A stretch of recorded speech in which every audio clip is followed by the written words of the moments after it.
Welcome to the FNO InsureTech Podcast, a place where movers and shakers from all points within the insurance ecosystem gather and discuss all things InsureTech.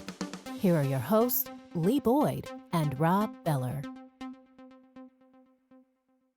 Hey, podcast world, welcome to another edition of your favorite podcast, the only one that you ever listen to, FNO InsureTech. That's right. Election edition. Oh my God. It's not. It's not FNO InsureTech. This is like edition. Weeks later. The election's old news. No one's talking about it. It's all over. Yeah. And you listen to it and you're like, oh man, they didn't know anything that day, which is true. Yeah, they didn't know anything that day. We don't know anything right now. But today is election day. We are recording on election day. We are recording on election day because both Lee and I have voted. Yeah. And so our work is, our civic duty is done. Yes. And now the only thing we have to do is our podcast duty, right? That's right. It's podcast day. Podcast day. We didn't have a podcast day. Do you like podcast day? Are you into podcast day? I'm into podcast day. I like podcast day, especially on a day like today when we have a friend who comes on and we get to talk to. Yeah. I mean, when we have a legit big shot on, shot. Which is not to say that all of our guests aren't big shots. They're all important. They're all important. They might be big shots in their own organization, but this is somebody who's a big shot in our industry as well because of his position. So Did I say that right? You did. It's somebody who can really change the way things are done in the insurance world. Has a true finger on the pulse who can say, hey, have we thought about this? Can we solve this problem? Let's do that. There's few of us who work in insurance claims like we do, underwriting. I don't care what you do in insurance, who somehow his org or his data or his platform doesn't touch your work, doesn't involve your work. Fair to say? Right. It's very fair to say. Very fair. We have Garret Gray, who is the president of Global Insurance Solutions at CoreLogic with us today. What a huge job. He's been in this role, for about 3 years. I mean, he's moved up. He's been at CoreLogic for about 3 years since CoreLogic acquired his company. And he is still just a force in our industry, just an all around super nice guy, and leads an amazing team who has such an impact on underwriting and claims and all around insurance. And he's going to come on today and we're going to get to talk all about those things, but we're also going to get a lot of insight into INTRConnect 2025, the big conference, the conference that kicks off the year in January. It starts in January, kicks off the year, and we're going to get a little insight into what we can expect this year. Right. The this is a conference that I think grew. No, I think next year had a conference.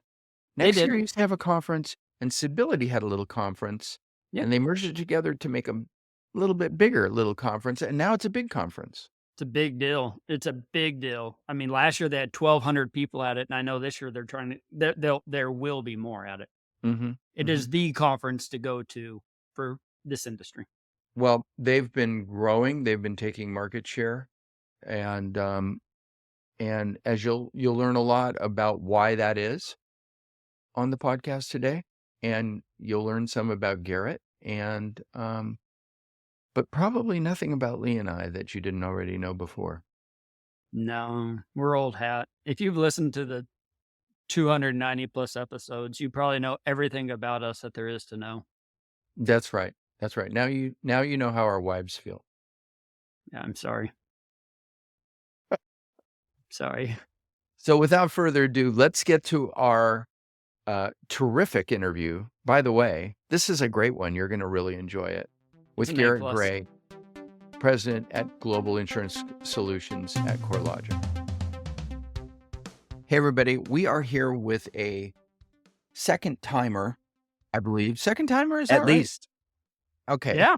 At least. It just feels like so many times. We have that effect on our guests. They're like, really? Not those It feels guys like again. 30. We're honored today to have with us Garret Gray, president of CoreLogic Global Insurance Solutions, back for another at bat with the F&O InsureTech group. Welcome back to the podcast. Garret. Thank you, guys. Glad to be here. So Glad to have you. we can't start without putting a little marker in this episode that this is maybe, depending on how you think about things, a really consequential day, right, guys? I thought we said we weren't talking about politics. I thought we were I just can't talking help myself. about that. What is the pre-call for? I can't. Yeah. You're right, Rob. It is. Today is a big day. It is It is election day. election day. There's an old expression: pre-call promises are meant to be broken. Listen, Yeah. if I look up, it's not that I'm looking at CNN. So Okay. You're Okay. just yeah, you're just I'm looking just that looking. away. You know, I'm just thinking. Let's thinking just what'll say this: that for all of us, it feels like this is the craziest election that we've ever been a part of. Yeah. Yeah. For sure. Yeah. Norms have changed. Ideas have changed. Consequences. We'll find out. Won't we? We'll see you tonight. Yeah. We'll see you tonight. The good news is like, regardless of which way the election goes, like, and I think it will have different impacts for our kind of industry at large. Yes. But I think regardless of which way it goes, there's positives for us in the insurance industry and in the ways that we're operating. So I think from a business standpoint, we don't have a lot to lose here. I think we have different puts and takes based on what administration takes over, but I think we're well prepared for all of them. Good Right. way to look at it, Garret. Our line of business is not in any crosshairs or or set to have money dumped into it. That's right. It just chugs along. And we can benefit from both more regulation and less Yeah. regulation. Like our industry, you know, I think we all can benefit from both. So that's why I'm not concerned about who wins from an insurance standpoint. Cool. That's cool. a good open mindset. Okay. Well, we've all been, I think, sufficiently vague thus far. Should we move on? Have we done enough on this? I think we've done a good job of covering it One today. last thing. Okay. Oh, okay, of course. I early voted. Okay. What about you guys? No, I vote today. I vote the day it's due. Why do you do that? Haven't. I just enjoy this day. I enjoy going, and I don't like to vote and then wait like 2 weeks to see. And I also like to learn everything up until the day it goes. And So you're one of the truly undecided people. Like, you decided today. I could have been swayed Okay, before today interesting. on different categories for different, you got senators and judges and also, the Railroad Commission, right? I could have gone one way or the other if something had come out. So Okay. I do like to wait to see if anything comes out. That's very thoughtful. I would have normally early voted, but I didn't, and so I'm going to. If we wrap up here, and you give me 20 minutes back, then I'm going to go right to the polling station. You're Get that vote in. You're going to get that. Yeah, You're going to get that, and I'm glad that all of us are. I can't imagine, however you do it, I can't imagine not voting. no, yeah, you got at least that's your only power, right? You got People to make some. Gotta vote. Yeah, people in this world have lost their lives. Yeah. Over fighting for that, that's right. and so too big of a privilege. 100%. So okay. Not that we said, can encourage anyone to vote for this election now, because I don't think the No, podcast this will be released, weeks. But if this was This will be tomorrow, weeks we would say later. go vote. Yeah. yeah, go Yeah, vote. Vote next time. That's if the you one didn't thing that everybody can agree Yeah. on. Yeah. Whenever you're listening to this again in 2028, vote. Yes, you'll be listening to this right before the election. Go vote. go vote. And you say, wow, were they Were they ever on top of things then? Listen to Right. them. We're on Listen to top these. of things. So speaking of vote, I want to cast my vote for um, a little party that's going to be happening in January. Is that correct? Yeah, January 13th through the 15th.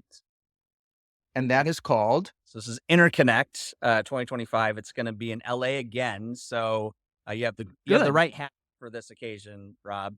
Yeah, we've kind of gone between LA and Austin, but now back to LA. If you're a Lakers fan or any sort of NBA fan, the last time we were in LA, I don't know how many people, I think hundreds of people from the event ended up going to the Lakers game. And it was actually pretty They fun. didn't. I did not get my invite, but a lot of people went. Yeah. Yeah. So it's perfectly situated because you're right next to the stadium and stuff. So you can just kind of walk right over. So same place as last time? Same place as last time. Yeah. Great location. Yeah. Beautiful venue. Great venue. It essentially will be just us. The hotel is pretty big, but we expect 1,500 to 2,000 people. So last year, last year in Austin, and even at the inaugural one in LA, people weren't able to get hotel rooms because they'd sold out. So highly recommend getting your hotel rooms now if you want to stay on property. I think staying on property adds to the experience because the bar at 2 a.m. is really popping, and then you just stumble up to your room as opposed to having to navigate downtown Los Angeles to get back to your hotel. Oh yeah, that is so smart. And I tell you what, Garrett, that is a heck of a conference that y'all put on. I remember the past 2 years leaving and thinking that is a great event. It was futuristic. It was tech enabled.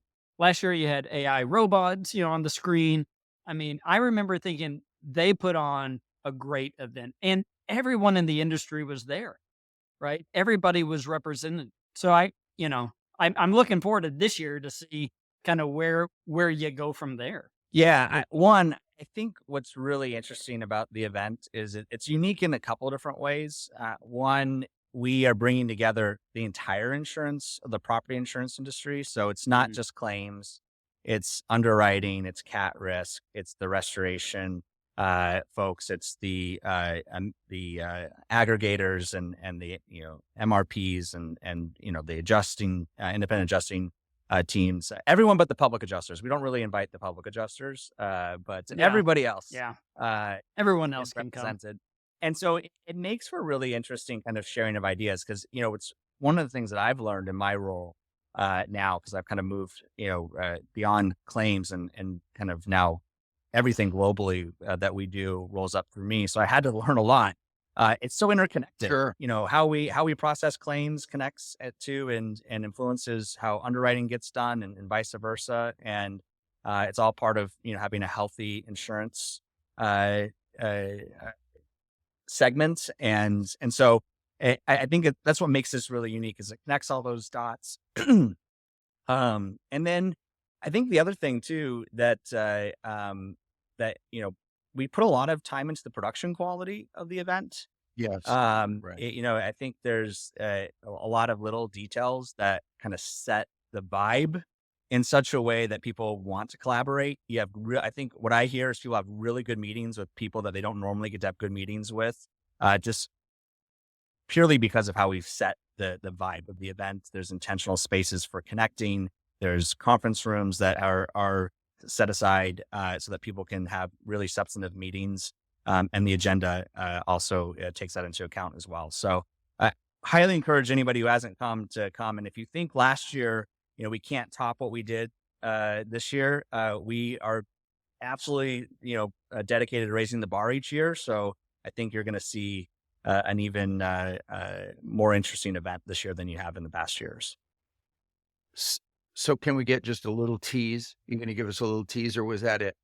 Well, no, I mean, I talked for like 5 minutes there, so I was going to.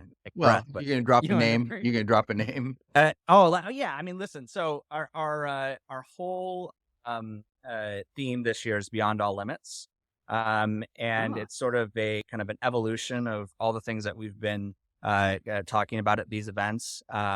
our keynote is a guy named Mick Ebling, who's the founder of Not Impossible Labs.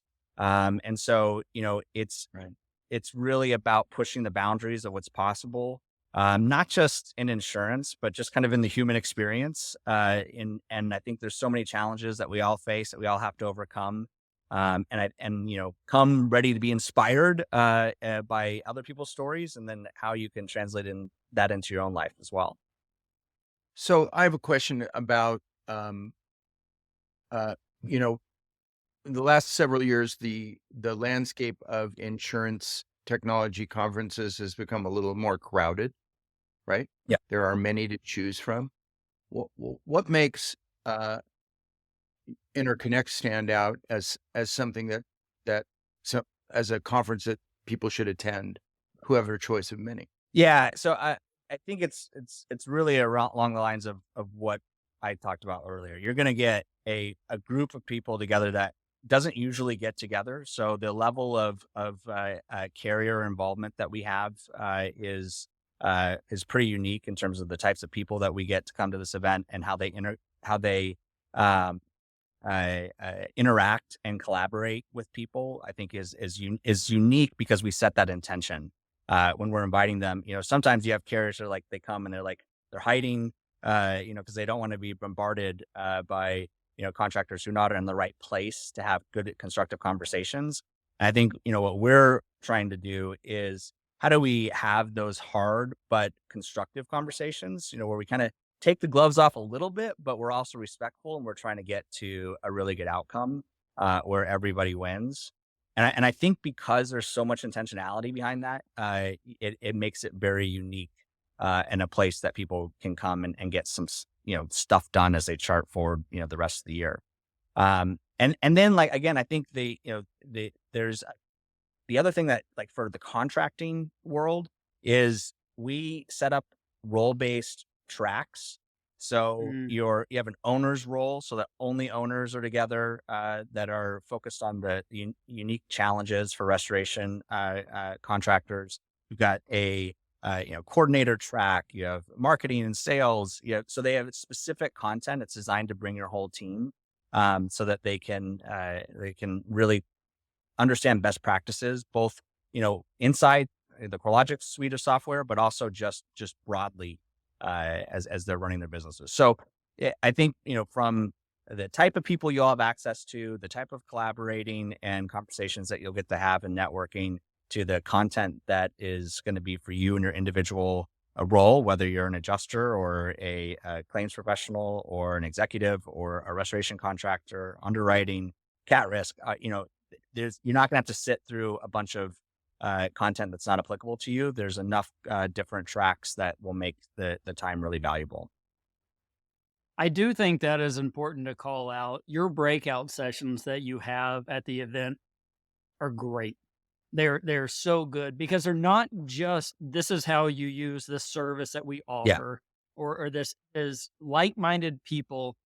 Some use service, some might not use it. Some might be from the underwriting, some might be from the claims, but it's a greater good conversation of, this is where we are and this is where we want to go.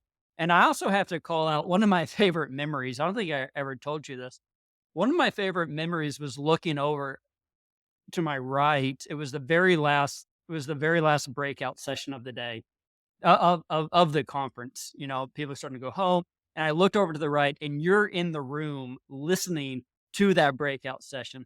You took time out of your day, out of your meetings, to attend this very important conversation that was going on about, I won't go into it, but it was a lot of stuff. And I was so women impressed. in insurance. It was women in insurance and inclusion and things like that. Thank you. And I was so impressed that you took time out of your day to attend not only that one, but other breakout sessions, not only to show that you support, whatever is being discussed in that room, but to also learn from the intelligent people. So will we have more breakout sessions like that? And can people expect things like that? 100%. We put a ton of, we start working on the content a year in advance. We already have a skeleton, and we're starting to, start filming the things we need to film and thinking through, what is the messaging and what are the things we want people to take away from the conference. And so when you see stuff from the main stage, it's very highly produced and it's very, hopefully thought provoking and entertaining. And it's not your typical kind of insurance conference content. But I 100% agree with you, Lee. Like, we spend so much time trying to think through how to make sure the content in the breakout sessions is incredibly valuable. And I think that's another, thing that we have tried to distinguish ourselves from. Like, I go to lots of conferences and the content quality varies. And I think that we've been really, we put a lot of resources into making sure that we have what I think is some of the best content out there. And that's usually the feedback I get from folks that have attended.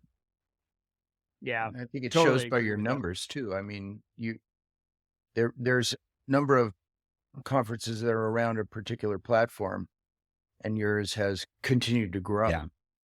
The support, I mean, even like Alacrity, you guys have been a huge supporter. I mean, the support from our partner community has been incredible. And without that, we couldn't, afford to put on the show that we put on. It's definitely a huge enabler for us to be able to bring together some really important partners and use it as a way to showcase them along with us. With that, I will add, last year we were a sponsor. This year we're going to be a sponsor. And I remember walking away, someone said, "Hey, was it worth the sponsorship?" And I said, "I've never been a part of a conference where it was more worth it." Yeah. The visibility from all the different people, right? From claims people to decision makers to underwrite, all the different walks that we deal with. I thought the benefit was so great.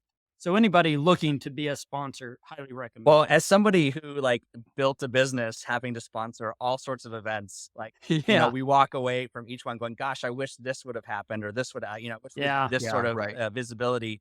And so we took all of that energy and kind of put that into hey, there's all these different stakeholders we have to think about. There are the clients. Some of these are clients and partners. Some of them are just partners. Then you've got all the people within the restoration and the insurance community, and sometimes vendors get kind of not thought about in these processes. Sure. And in the end, they're flipping the bill for a lot of this stuff. So again, that's another place we're really intentional thinking about the partners that they're helping us put this on and making sure that it's worth their time and money. Let's talk about CoreLogic and yourself. How long now? It's been a few years. How long have you been in the position? Can you believe it's just over 3 years? Wow. Is it really? Yeah. So September 21st, 2021 is the day we got acquired, and so we're just now passing our third year. Wow. Goodness. Well, congratulations. I don't believe any of you all thought I'd still be here. We did. If I was voting on it, I probably would not have voted for that. I didn't think you would still be here 3 years later, but boy, it seems like things are going great. I had so many people would say, "Okay, so whenever your contract is up," Yeah, I don't have a time? contract. I don't have to stay. And they're like, "Yeah, we don't believe you." Sure. I think that people in the insurance industry used to think that you had to have a specific pedigree in order to advance up the ladder, which I definitely don't have. Well, don't say don't. Maybe it's been acquired over time. I mean, as everybody does. Everybody comes to the insurance industry, they don't know the first thing about it. But I mean, you built through whichever means, you built a company that was very important in the insurance claims industry, in the property Game claims, changer. very important, right? So by the time you got to this seat that you're in now, you were a legitimate insurance professional, right? You weren't from an outsider. Yeah, I definitely grew up in the trenches and grew up especially on the contractor side first, and then kind of moved into the claim space and now moving beyond that. But honestly, you're 100% right. Like I'm a college dropout. I don't have any pedigree to be entrusted with what I've been entrusted with. And the reason why I think in this position is just because I've got an amazing team that I've had for so long, and that team has evolved over time, and there's new players that have been joining it. But the people that I'm surrounded with are incredible, and they make up for all of my shortcomings, not just in terms of my personality traits and then lack of capabilities, but also the shortcomings I have in terms of pedigree. I've got some great people on my. You're selling yourself short, man. Somebody has to hold that together. And honestly, I know most of those people, and they only speak highly of you. Well, I hope so. I mean, but I will say, like, and it's a lesson I've learned over time that you can't. If you have a great team around you, there's nothing that you can't accomplish, and focus on building the team around you as opposed to trying to do everything yourself. You do have an amazing team. The group that you brought, you inherited some great players. Some people. Yeah. I will say that you have some great people. And is that something that over these past 3 years you've tried to bring with you into this new role of building that community, building up leaders? Is that something you focused on? Yeah, my role has changed significantly. Back in NextGear days, I was involved in every detail of every product, of every launch, of everything. Oh, okay. And it's impossible now. We have over 1,000 people that we're managing just in insurance. I'm part of an executive team that also manages a multi-billion-dollar company. So I've had to really broaden my horizons, which means I've had to really lean on my team who are both excellent and have been rising to the occasion, which I think is really great. And so it's been a really unique journey, realizing like I can't control everything. I can't be involved in everything, and I have to let go and trust my team. And it's been great to see how they've responded to those challenges and have really stepped up. Fantastic. What do you consider in such a 1,000-person unit? You guys have a ton of different products that you're involved with, many super important to the industry, integral, right?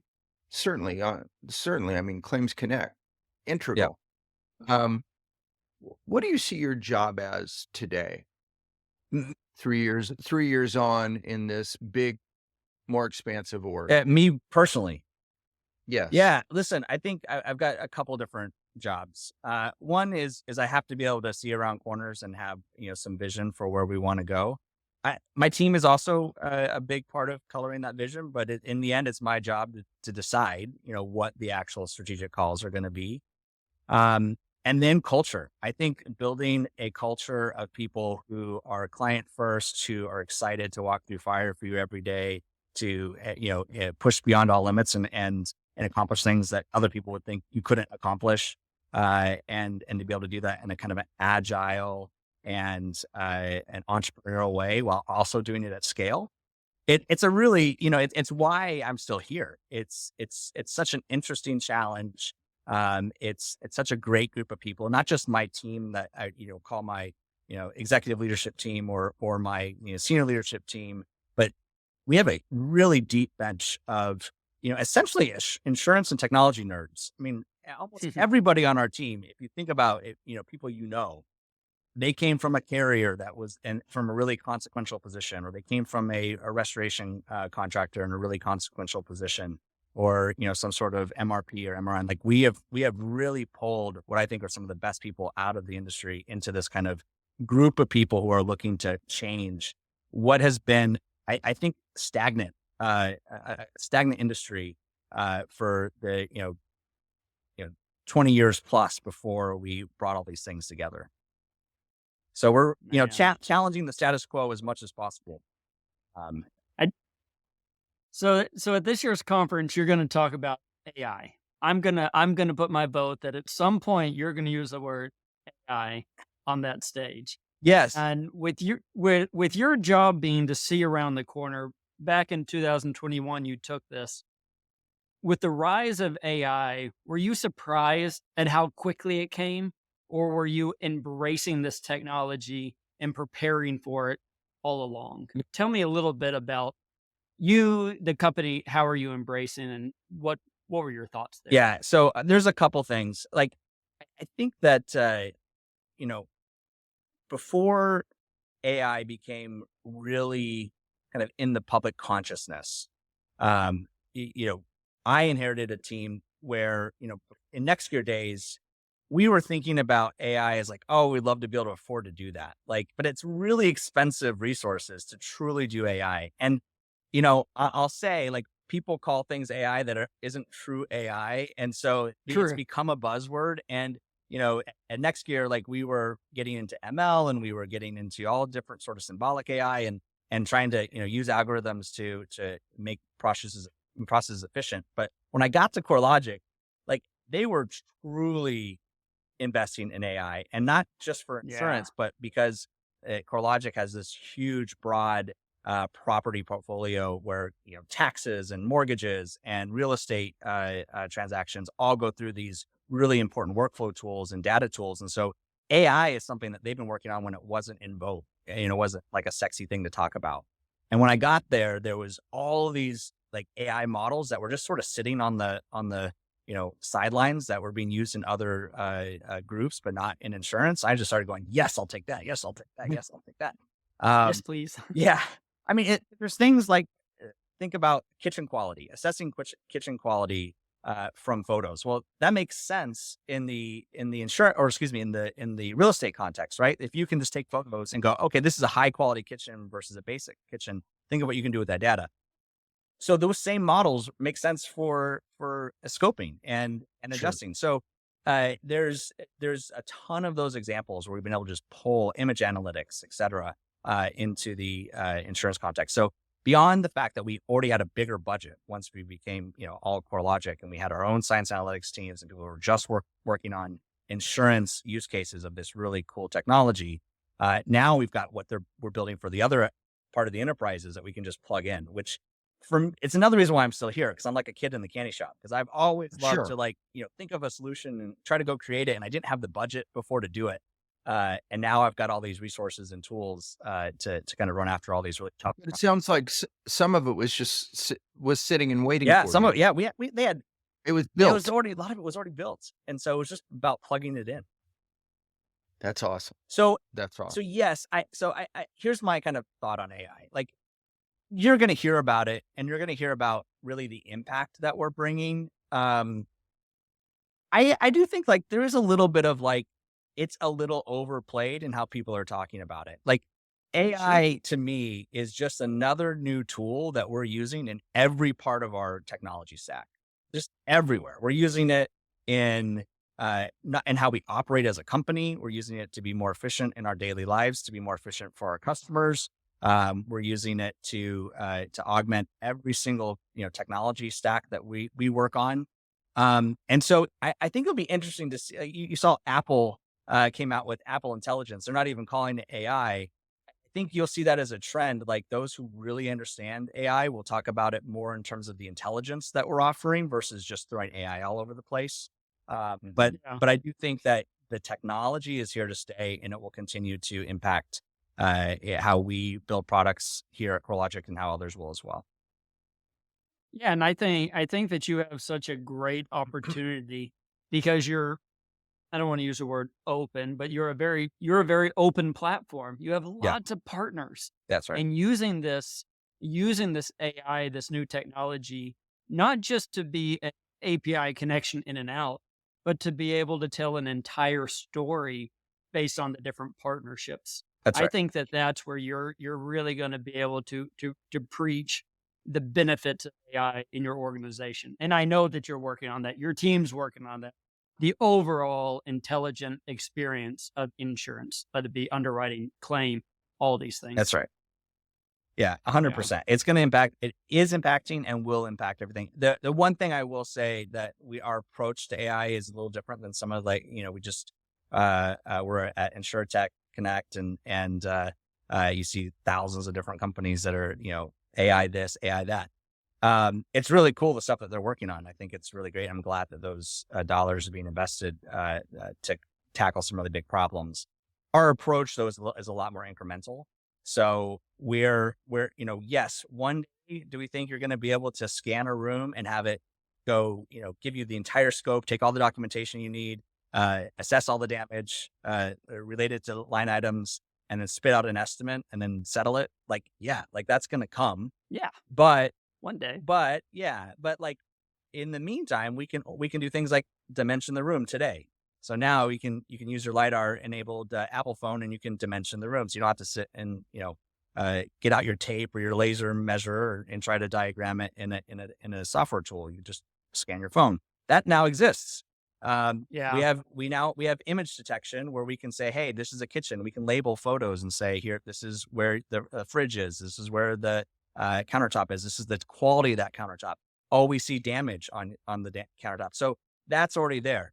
So we're slowly building it so that people get the value of it, like as we deliver it, as opposed to waiting for this kind of Shangri-La moment where all of a sudden it just all does it at once. You're also in a tough spot. Speaking of Apple, I go back to Apple. Apple used to say, I know what you want, but that's not what you need. and CoreLogic is a big company. You have all these resources and all these things. And me as the little adjuster, I might need you to give me the scan and the estimate. But CoreLogic's going to have to say, yeah, we're working on that. But this other thing we're working on, this pure intelligent model, this is really what you need. And so you're going to have to continue to deliver the things that we need, even though we might not think we need them right now. That's the cool part of your job, I would think. It's all about listening to what your customer really wants, because a lot of times what they say they want isn't what they want. But they don't know how to talk about it. Exactly, because so it's really easy to make a messy solution while you're trying to be responsive to your customers. That you can really fall into that trap, and it comes from a good place, and you're trying to be intentional about it. But you can actually create a bunch of junk software that really doesn't solve the needs of your client. And so I think what separates really good software companies from great software companies in technology groups is the ability to understand what your customer is asking for, understand what they're asking for underneath what they're asking for, and then how to solve it in a way that initially they probably don't agree with, but then come around and go, oh, you were right. And it's a partnership, because we don't know more than our customers. It's the ability to listen the right way. Yeah. And I'm sorry. Please. No, I mean, I think that's what part of what your Garret Gray's great value is, because you've been doing that now for many years, right? And that is pulling out the actionable truth, I don't know what you would call it, for your company to then develop product from. Because you've probably been involved in making a messy solution in the past. For sure. You've lived through that, right? I started out that way. Yeah. Well, okay. But Speak from experience. Those become the lessons that you stand on later. That's right? And the wisdom, and there's a tremendous amount of executive wisdom in that you, and because I'm sure that there's very big, very important customers who come to you and say, this is what we want and this is what we need.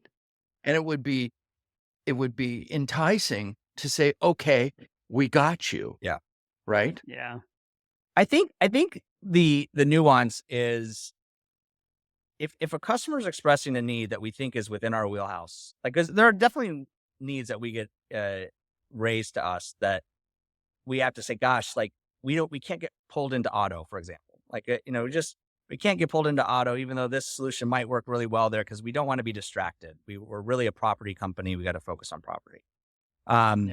But in general, if it's inside of our wheelhouse, I think the question just for us is, what are they really saying? What do they really need? And how do we partner with them to actually deliver value? Not just to deliver a function or deliver a feature, but how do we understand that, hey, this is actually going to have this level of impact if we do it this particular way? And how do we deliver the maximum amount of value to our customers and everybody in the ecosystem as a result? And that, I'm not in that day to day anymore. And I think so, my value is more creating an environment where our team thinks that way, and having the right people that we kind of institutionalize that in just our DNA, how we operate as a group. And good news is, because a lot of us have been doing this for so long, and there's so many other founders that are still on my team today, that is definitely in our DNA. And I think it's what makes us stand out relative to the competition.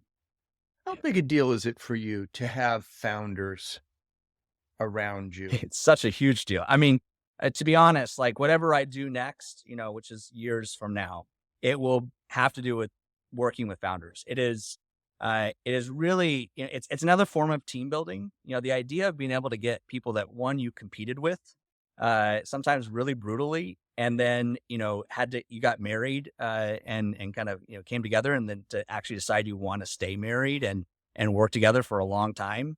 I just have found that to be one of the most magical things about my experience. One, that it made it enjoyable for me. And two, usually the founder gets driven out, and with the founder getting driven out, you lose all of the things that make a company special. And so what's great about where we're at today is we still have all these founders. And so we have everything that still makes us special in a way that I think is really impossible to compete with, because these founders are so unique, and you can't, if you can hold them together, and they're passionate and excited to keep doing what they're doing before with the new scale, it's really an unstoppable force.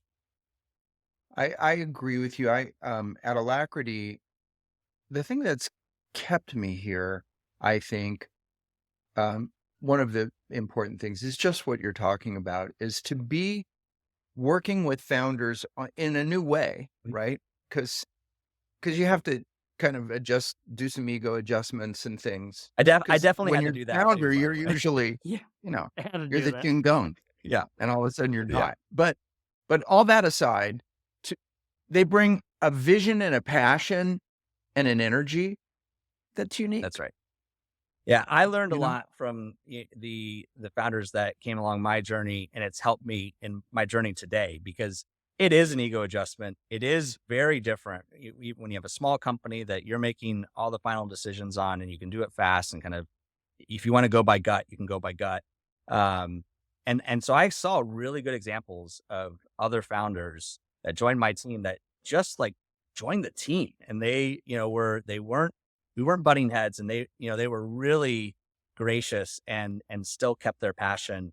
And so that's a lesson I've been trying to take from those founders over the last 3 years, is how do I, now that I technically have a boss, and it's not just my board, I have the CEO that I report to, and I'm not in the top spot of all of CoreLogic. How do I, be gracious but passionate at the same time? Mm-hmm. Mm-hmm. I want to ask you a question about the future. What are the trends that you're seeing today that you think will be shaping the future of the industry, particularly in terms of claims, claim management, property, et cetera? Yeah, look, I think some of the trends are really starting in how we place insurance, and will absolutely carry through with how we then settle claims. So, I live in California. I live in an area where I have a very high CoreLogic fire risk score for wildfire. A fact I drop a lot that nobody has decided to change. And actually, it's only going up over the years. I don't know what that says about me, but getting fire insurance, or getting any sort of insurance in California, has become really tough. And it's not just California; it's several other states, Florida, et cetera. Everyone kind of knows the trouble spots. And so I think there's a lot of effort around how do we get the right set of data so that we can get carriers to come back to these states. They have to work with the DOIs to get the right amount of rate where they can be profitable. And so I think that is a key place that CoreLogic has kind of the finger on the pulse, and trying to help guide all the parties and stakeholders there. It affects our claims business, because when you're now in California, you might be working with different carriers than you had to work with before. Like if you're not working with Allstate as much, and you used to work with Allstate a lot, like it affects your mix. You have all new types of carriers that are popping up with all different policies, and now you have to figure out like how to operate.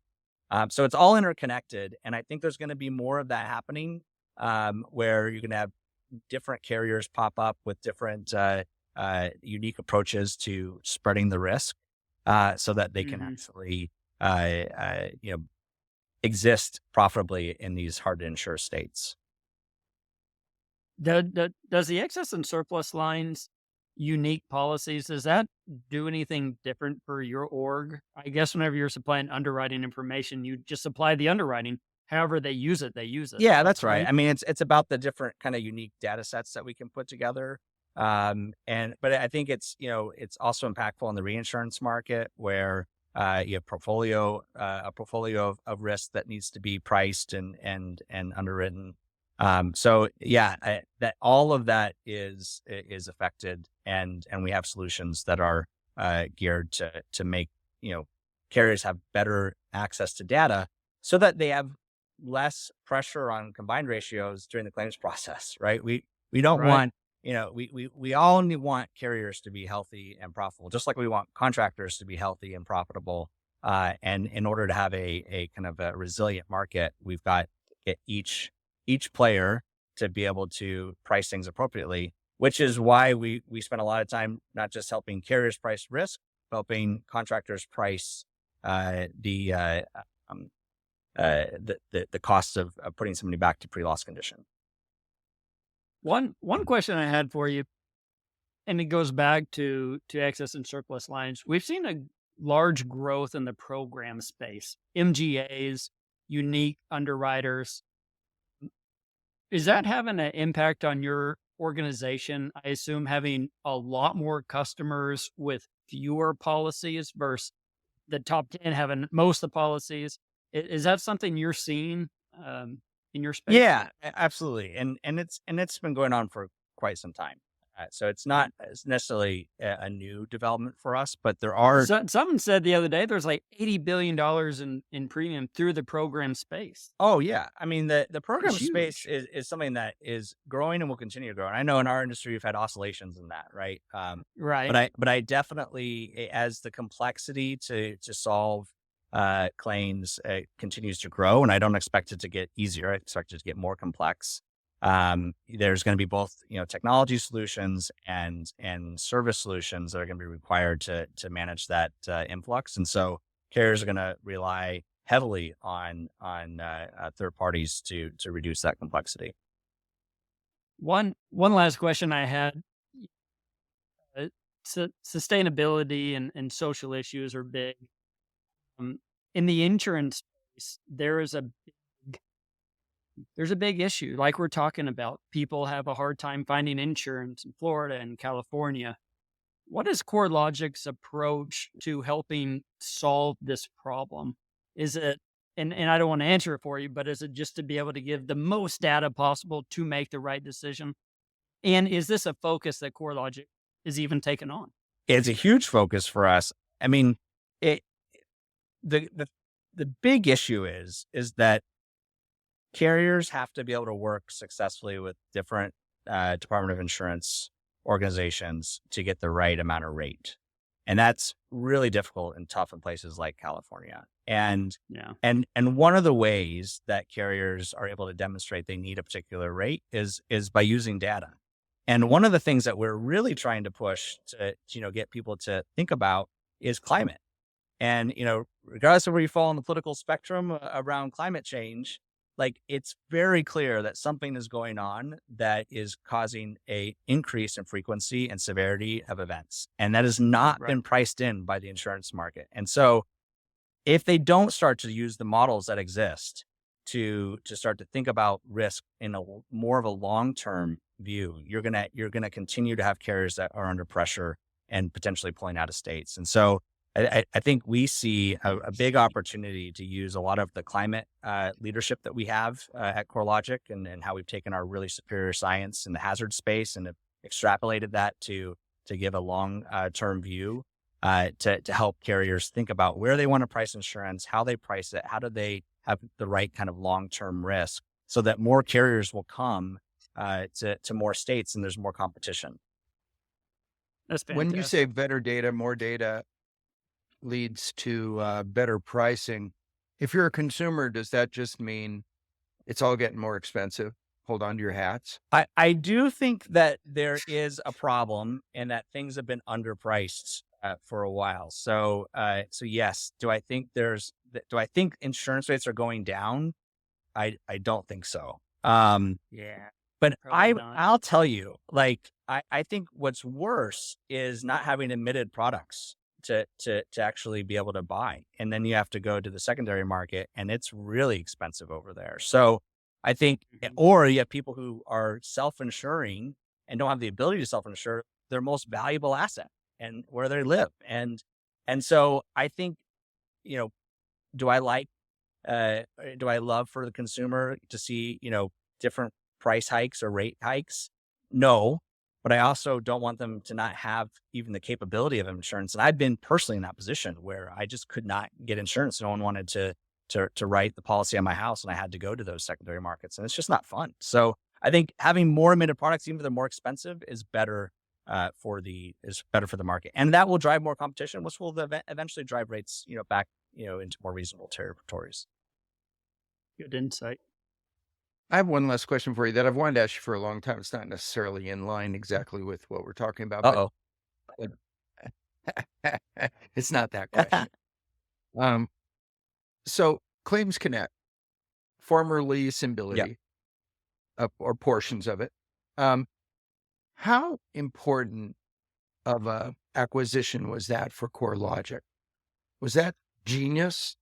Was that, I mean, because when you look at it now, it's kind of a cornerstone of your ecosystem. Is that right? I mean, I don't think you could have scripted what happened over the last 5 years for CoreLogic Insurance. Like you would have written it down. It wouldn't have been believable because, CoreLogic had already developed this really deep, property data background. They then were leveraging that into different data solutions for insurance carriers. You then start to bring Symbility, which then, now ClaimsConnect or CoreLogic Estimate. And you have, penetration into the top 10 of actually switching the core estimatics, Liberty being the first. And then when we got here, Chubb, and now another, fast coming. So, yes, you take that plus where NextGear was building between the two main estimatic platforms. And we were essentially kind of building in and around everything to have a workflow solution that worked regardless of which estimating platform you were working with. And so now we're in this really unique position is that we can provide workflow solutions if you use our competitor from an estimatic standpoint, or you can use us from an estimatic standpoint, and it can be even more tightly integrated. So we're really uniquely positioned because of that. We're kind of the only ones that can do that the way that. Yeah. And it's all about how, CoreLogic, eventually acquired all these different businesses and we put them together. Sure. And, I'm like you, I'm friends with many of the people who came from Symbility. And I think about the decision that they made long ago to be an open platform, and how some of the other platforms or singular platform kind of, struggled with that. And, it was exactly the right move. So like you said, all these things have kind of come together for CoreLogic. No wonder you're still there. Listen, it's super exciting. I think, there's not every day you get a chance to make a mark on an industry. I feel like we're in a position where we can make, some level of a mark. I think the, I'm proud of just even selling NextGear to CoreLogic, I think made a mark, because I think it actually has pushed our competitor to be even easier to work with. And so I think that's good for the industry. I think we want to push the industry to be more competitive in a positive way, more innovative, which comes out of competition, more open so that we have different experiments going on with different platforms so we can get to the better answer, faster. And even if that means we're working with someone that competes with us, that's okay. Like we can't do everything. You can't have one company that says we're going to do everything. Because when you have that, you just have a stifled lack of, innovation, which is not good for anybody involved. Right. Right. So yeah, monopolies are good for one party. I like the board game, but that's the only it's a fun game. It's the only thing I like about monopolies. Well, listen, we've managed to waste 51 minutes of your time effectively. It went like this. So it feels like it's been 10 minutes. Fast. Yeah. You're just well, trying hopefully to avoid we the gave you voting enough line. time to go back and vote. I'm voting maybe. regardless, whether I go now or after my next meeting. One or the other. I will get You're there going. no matter what. Well, listen, Garret, it's it's a pleasure to always have great. you. Yeah. Always great to visit with you. And honestly, an honor because we know how busy you are. So thank you for that. And can't wait to see you in Los Angeles in January. Coming up fast. That's right. Coming up fast. I'll wear the hat. Yeah, you should. I'll get you a Lakers Good hat, deal. too. There we go. Well, just remember, two guys from the podcast. We need some party invites. Oh yeah, you just tag along with me. Well, okay. Come That's anywhere I where go. We'll Deal. just be there. Yeah, you got to hang though, because these invites go to like 2:00 in the morning. They go late. No, we that can make won't it happen. happen. We can That make it won't happen. Good deal. Thanks for being on, Garret. Thanks, guys. Thanks, Garret. Appreciate it. Okay. You know what one of the things I like about Garret the most No, please tell. is that Garret was, I mean, he was a sales guy. He was running around trying to sell a crazy product years ago. And An now owner he's of the product, but yeah. and now he's a mature, respected, distinguished leader and executive. I'll tell you, We've watched him grow up. I have always had a respect for Garret. We've been with Garret, and I have always had a respect for Garret. And to see him step into this global role that he has now, I just couldn't be happier for anybody. I really am very happy for him. And when he talks about his team, he has an amazing team who works with him. Those individuals we have gotten to work with in a Jake past Labrie. life. Oh, Scott, James Swayze, I mean, Jesse. they're all next level people. And Yeah. and he has a great team. He's done a great job. And it really is, going back to the conference itself, it's a great place to be because you're really welcomed by friends whenever you go there. And just a big shout out to Garret for coming on and visiting with us. Yeah, I have to mention Pat Gamito too. Yeah. And there's others. Yeah. There's more. We ran into Pat at ITC. Great guy. Yeah. Great guy. Scott Severe. I mean, just time after time after time. Another person. Yeah. Big thanks to Garret's team for finding time to do this, and to Garret, of course, for giving it to us, and to you, our listeners, for being with us once again for another episode of F&O InsureTech, brought to you by our producers who do all the work so that we don't have to. And what did I forget, Lee? I think that's all. I hope your candidate wins. Okay. I hope my candidate wins the most, though. And happy election day, everybody. And just be thankful that you live in a great country and where we can do this, even disagree. And thanks, Lee. Thank you. Thank you, Rob. And to everybody, goodbye, everybody.